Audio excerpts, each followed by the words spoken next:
देखो stock market में losses होना is a very common, it's a part of game. लगातार 3 दिनों से मार्केट साइडवेज होने की वजह से मुझे मेरी ट्रेडिंग में लॉस हो रहे हैं, जहां पे पहले दिन 5 लाख रुपए का लॉस हुआ, उसके बाद 1.3 लाख समथिंग का लॉस हुआ, और आज के भी दिन मार्केट साइडवेज रहने की वजह से मुझे 70,000 समथिंग का लॉस हुआ। अब मार्केट साइडवेज क्यों है, आज के एफ और डी का डेटा क्या है, और कल के दिन मार्केट्स क्या रह सकता है, ये सारी चीजों के बारे में इन डिटेल हम आज के इस मार्केट आउटलुक वीडियो में बात करने वाले हैं। हेलो एवरीवन, मेरा नाम है दर्शन राठौड़, मैं हूं मार्केट्स में पिछले 9 सालों से। Let's start a market outlook video for the Thursday. अब सबसे पहले अगर हम ग्लोबल मार्केट्स की बात करें तो देखो ग्लोबल मार्केट्स तीनों के तीनों इंडेक्स, जो कि हमारा मदर मार्केट है यूएस मार्केट्स, वो अभी डाउन ट्रेंड में चल रहा है। इट मींस कहीं ना कहीं ऊपर के लेवल से प्रॉफिट बुकिंग आ रही है। बाकी हमारे जो एशियन पीयर्स हैं वो अभी साइडवेज हैं, राइट। मतलब थोड़े बहुत ग्रीन में है, थोड़े बहुत प्लस में है, यहाँ पे आप देख सकते हो।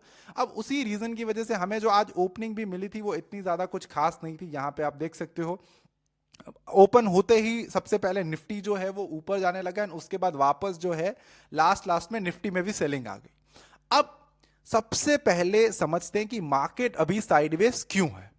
बिकॉज देखो द रीजन इज दैट कि जो रेगुलेशन की से चेंजेस आए, जैसे जो सेबी के चेंजेस आए कि जो लॉट साइज इंक्रीज हुई है, जो एक्सपायरीज कम हुई है, राइट, और फिर बैंक निफ्टी की वीकली एक्सपायरीज बंद हो गई है, उसकी वजह से जो स्टॉक मार्केट का वॉल्यूम था वो 40% से डाउन हो चुका है। सेकेंड, यहां पे आप देखोगे कि दिसंबर मंथ में क्या होता है कि दिसंबर मंथ में let's say it's a Christmas month, तो most of the time foreign में ये बेसिकली एक छुट्टी का मंथ माना जाता है कि जहां पे दिसंबर में सारे लोग जो वो छुट्टियां मनाते हैं, हॉलीडे मनाते हैं, बाहर घूमने के लिए जाते हैं। थर्ड रीजन इज कि चाइना ने अपना अगेन एक स्टिमुलस पैकेज जो वो लॉन्च किया है। कल चाइना का मार्केट जो है वो ऊपर था, राइट। तो ये सारे रीजन की वजह से मार्केट जो है वो तभी थोड़े कंफ्यूजन मोड में है कि यहां से अभी ट्रेंड जो है वो अपवर्ड जाना चाहिए या ट्रेंड जो है वो डाउनवर्ड जाना चाहिए, राइट। तो इसी रीजन की वजह से जो है वो हमारे मार्केट्स बेसिकली साइडवेज हैं। अब आज का अगर मेरा प्रॉफिट की बात करें तो यहां पे देख सकते हो प्रॉफिट तो हुआ नहीं है, 70,000 समथिंग का लॉस है। अब देखो साइडवेज मार्केट है तो एवरी डे मेरी ऑप्शन ट्रेडिंग की स्ट्रैटेजी जो है वो अच्छा वर्क करी है, जहां पे आप देख सकते हो आज के दिन भी मुझे 8,000 समथिंग का इस पे प्रॉफिट हुआ है। तो ये हो गया बेसिकली आज का मार्केट्स एंड हमारा प्रॉफिट एंड लॉस। अब बात करते हैं सबसे ज्यादा मोस्ट इंपॉर्टेंट डेटा की, जो कि है एफआईज एंड डीआईज का डेटा। आज के दिन अगेन एफआईज ने जो वो 1,000 करोड़ समथिंग का बेचा है, उसके सामने डबल डीआईज ने जो वो बाई करा है। अब अगर आप अभी सेक्टर वाइज देखो तो सेक्टर वाइज अभी 2 ही सेक्टर है, या मेनली 3 सेक्टर हैं जो सबसे ज्यादा चल रहे हैं। First is real estate, second is banking, and third is IT sector. और अगर आप मेरी मानो तो सबसे ज्यादा 2 सेक्टर बुलिश है, that is banking and IT. ये दोनों सेक्टर में अभी जो है वो एफआईएस पर्टिकुलरली इन्वेस्ट कर रहे हैं, और बाकी सारे सेक्टर से एफआईएस अपने पैसे निकाल रहे हैं, राइट। अब आ जाते हैं ऑप्शंस के डेटा के ऊपर। तो यहां पे अगर आप ऑप्शंस के डेटा भी देखो तो थोड़ा बहुत चेंज हुआ है। आज चेंज इन ओआई पुट में ज्यादा हुआ है compare to the calls, and total OI में कॉल्स जो है वो ज्यादा ऐड हो गए। तो ये डेटा भी थोड़ा सा कंफ्यूज करने वाला है कि ऑप्शन राइटर्स के पास भी अभी कोई भी व्यू नहीं है मार्केट्स को लेके, इसीलिए Nifty as well as bank Nifty जो है वो थोड़ा साइडवेज हो रहा है। तो ऑप्शन राइटर्स का भी व्यू दोनों साइड का है, यहां पे आप ऑप्शन डेटा से अंदाजा लगा सकते हो। अब बैंक निफ्टी के ऊपर आते हैं तो देखो बैंक निफ्टी में कॉल राइटर्स ज्यादा हो गए compare to the put writers. Change in OI call side पे ज्यादा है, बट टोटल ओआई अभी भी कॉल एंड पुट साइड पे दोनों साइड पे सिमिलर है।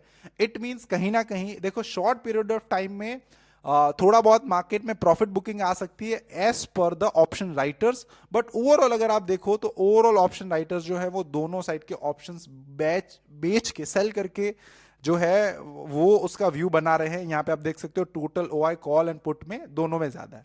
अब देखो पता है प्रॉब्लम क्या हुई है, बैंक निफ्टी की वीकली एक्सपायरी बंद होने की वजह से मोस्ट ऑफ द जो प्रॉप ट्रेडिंग फर्म है उस पे उसने थोड़ा बहुत रोक लगा दिया। वो थोड़े दिनों के बाद अपना ट्रेडिंग जो वो स्टार्ट करेंगे, मोस्ट प्रोबेबली जनवरी से, क्योंकि जनवरी के बाद एक और रूल जो है, जो लॉट साइज का रूल है, वो भी ऐड होने वाला है। Right. Second thing is that कि बैंक निफ्टी में वॉल्यूम कम होने की वजह से अब निफ्टी में वॉल्यूम जो है वो ज्यादा हो गए, इसकी वजह से निफ्टी जो है वो ज्यादा वॉलेटाइल हो गई है compare to the bank Nifty.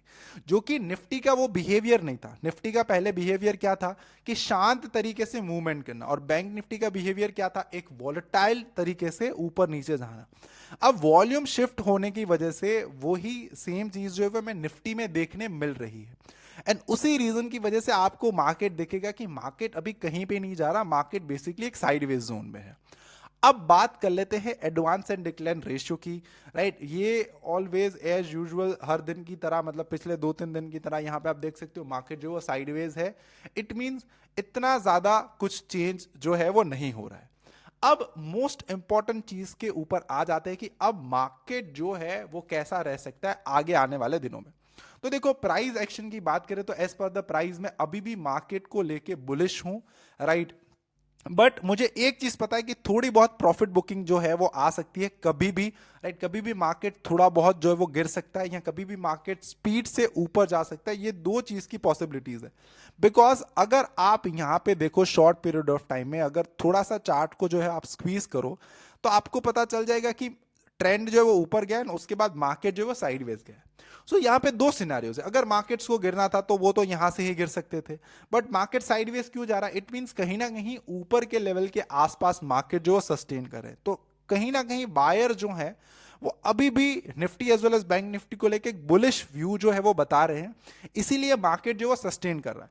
But still as a trader हमें बुलिश एंड बेरिश व्यू नहीं रखना चाहिए, हमें बेसिकली दोनों साइड की पोजीशन बनानी चाहिए। अगर मार्केट्स हमें इस टाइप के सिनेरियोज देता है कि यहां से मार्केट्स ऊपर जाएगा, देन हमें उस टाइप से मार्केट्स को देखना है, और अगर हमें मार्केट्स ऐसा दिखाता है कि यहां से मार्केट नीचे जाएगा तो हमें उस टाइप के सिनेरियो के साथ ट्रेड करना चाहिए। तो सबसे पहले देखो, हमारे लिए जो इंपॉर्टेंट लेवल है दैट इज 24,672। अगर ये ब्रेक होता है तो आप मान के चलो निफ्टी में कभी भी एक अपसाइड की अच्छी खासी मूवमेंट्स आ सकती है। सेम पॉइंट ऑफ टाइम पे अगर 24,500 के लेवल्स ब्रेक होते तो इंट्राडे में हमें एक अच्छी खासी डाउन रैली जो है वो निफ्टी में मिल सकती है। बट अभी भी अगर आप overall trend of the markets देखोगे निफ्टी का, तो वो पॉजिटिव में है, बिकॉज मैं ट्रेंड के लिए सुपर ट्रेंड इंडिकेटर का यूज करता हूं, और जब तक वो पॉजिटिव में है तो मेरे व्यूज जो है वो मार्केट को लेके चेंज नहीं होने वाले हैं। मैं बेसिकली पॉजिटिव व्यूज ही मानूंगा। Right, short period of time तक मतलब मार्केट जो वो साइडवेज हो सकता है, थोड़ी बहुत प्रॉफिट बुकिंग भी आ सकती है, बट मार्केट का जो ओवरऑल ट्रेंड है वो चेंज हुआ है just because of the internal reason. अभी क्या हुआ है कि थोड़ा सा मार्केट्स में वॉल्यूम कम हो गया है, या फिर क्रूड ऑयल के प्राइसेस जो है वो थोड़े बहुत बढ़ गए हैं, या ग्लोबल मार्केट्स से इतना ज़्यादा जो है वो हेल्प नहीं मिल रही, या ग्लोबल मार्केट्स थोड़ा सा सुस्त पड़ा हुआ है। इस रीज़न की वजह से हम जो है वो चल नहीं पा रहे। बट एक अगर कोई अच्छी पॉजिटिव न्यूज़ आ गई तो हमारा मार्केट चलेगा नहीं, दौड़ेगा।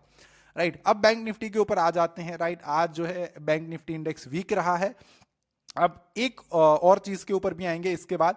तो यहां पे आप देखो, कभी भी बैंक निफ्टी जो है वो मूव कर सकता है। यहां पे आप देख सकते हो कि 4 दिन लगातार बैंक निफ्टी चला, उसके बाद साइडवेज हो गया। एक काइंड ऑफ यहां पे जो है वो सस्टेन कर रहा है, फ्लैग एंड पॉल टाइप की पैटर्न जो है वो बैंक निफ्टी बना रहा है। अब लेट्स से 53,600 के लेवल्स ब्रेक होते ही हम यहाँ पे एक बाई साइड की पोजीशन बना सकते हैं, एंड 53,300 के लेवल ब्रेक होती ही हम एक सेल साइड की पोजीशन यहाँ पे बना सकते हैं। अब देखो, आपका व्यू क्या होना चाहिए कि जब बड़े गैप अप्स होते हैं तो उस कंडीशन में तो आपको ट्रेड नहीं करना चाहिए। बट अगर मार्केट ओपन होता है with in the range, right, ये जो रेंज बनी है, ये 1 2 3 4 5 दिन की जो रेंज बनी है, इस रेंज के बीच में अगर मार्केट्स ओपन होता है तो वहां पे बेसिकली ट्रेड एग्जीक्यूट करना, दैट इज ओके, वहां पे ट्रेड एग्जीक्यूट कर सकते हैं। बट विदाउट रेंज, बहुत बड़े gap ups and gaps down में अभी हम ट्रेड करने का अवॉइड करेंगे। तो ये था बेसिकली मेरा view of the market. Right, एक और मैं भी आपको सिनारियोज यहां पे दिखा सकता हूं कि क्रूड ऑयल की प्राइसेस बढ़ रही है, तो ये हमारे लिए एक नेगेटिव साइन हो सकती है। सेकेंड, यहां पे हम देखेंगे कि डॉलर इंडेक्स जो है वो अगेन 105 से रिवर्स होकर 106.6 के ऊपर आ चुका है, तो ये एक हमारे जैसे इमर्जिंग मार्केट्स के लिए नेगेटिव साइन है। दूसरा, आप यहां पे एक चीज देखो कि आईटी सेक्टर में क्या पॉजिटिवनेस है, मतलब आईटी सेक्टर ने नया ऑल टाइम हाई बनाया है ऐसे मार्केट कंडीशन में जहां पे मोस्ट ऑफ द जो हमारे सेक्टर्स हैं वो साइडवेज है, और अभी भी आईटी सेक्टर जो है वो चले ही जा रहा है। इट मींस आईटी सेक्टर में जो वो पैसे बन रहे हैं, पैसे डल रहे हैं, तो आपका पूरा ध्यान financials, IT and real estate sector के ऊपर जो है वो होना चाहिए। आई होप आज का जो इंटरेस्टिंग वीडियो है आपको पसंद आया होगा, कुछ ना कुछ चीजें आपने सीखी होगी। प्लीज प्लीज प्लीज ये रिक्वेस्ट है कि अगर वीडियो पसंद आए तो वीडियो को लाइक कर देना, ये मुझे मोटिवेशन देता है, और आपके लाइक करने की वजह से यूट्यूब भी ये जानता है कि वीडियो अच्छा है, तो वो वीडियो को ज्यादा से ज्यादा लोगों तक शेयर करता है। Till then keep learning, keep earning and keep making money from the stock market. Have a good day, bye bye.